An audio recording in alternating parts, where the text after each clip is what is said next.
In this video, I will show you how to create the Excel spreadsheet to record your experimental data for the density experiment.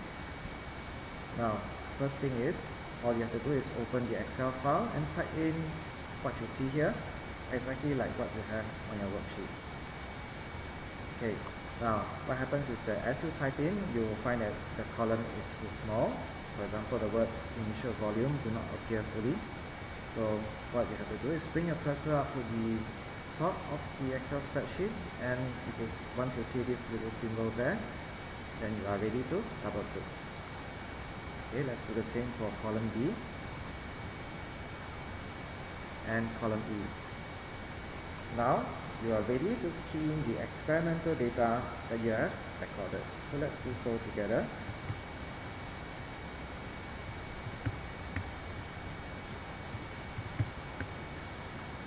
Okay, so we are ready to key in the initial volume.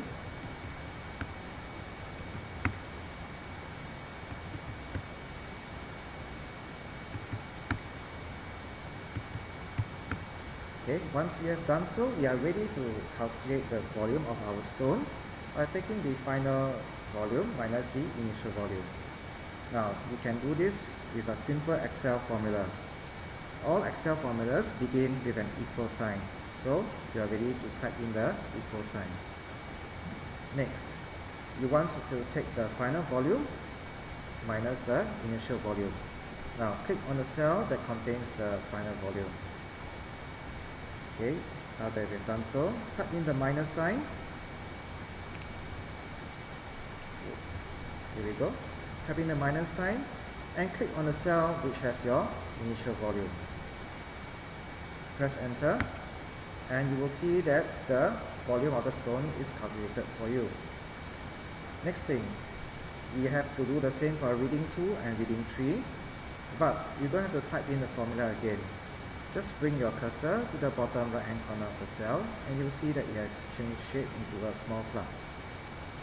Click your left mouse button and drag. Okay, so now the formula is copied automatically to the cell, as you can see, and that has saved us a lot of work in typing the formula. Now we are ready to calculate the density. As you know, density is equals mass over volume. So same thing, you need an Excel formula for it. Press the equal sign, click on a cell that contains the mass, press the divide symbol, and press the cell that contains the volume. Press enter, and you have the value of your density. Now same thing, we are ready to bring our cursor to the bottom right hand corner and drag. Okay, and you can see that again the density is calculated automatically for you.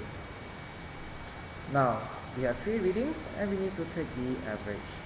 So go to the cell that has the word average beside it, and again for Excel formula, press the equal sign.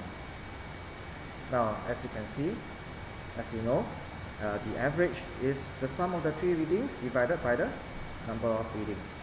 Okay, so let's do so by opening a bracket, clicking the first cell, press plus, click the second cell, press plus one more time, click the third cell, press one more time, and let's see. Okay, then you close it. Now what happens is that we are going to you look at the top portion here where your formula appears, and you can carry on the typing. Now then what happens is, okay, so we have taken the sum of the 3 densities, and now we just have to divide by 3. Okay, press enter, and this is your density in terms of gram per cm cube. Now we are ready to change a few things. First thing, you notice that there are too many decimal places. So what do? You can click on home, and you can click on home, and you notice that there are 2 buttons here. Okay, this one increases the number of decimal places, this one decreases the number of decimal places. So what we really want to do is just present 3 significant figures. So we will reduce the decimal places to just 2 decimal places. We will do the same for the other density values. Okay, and that's where we have the 3 significant figures.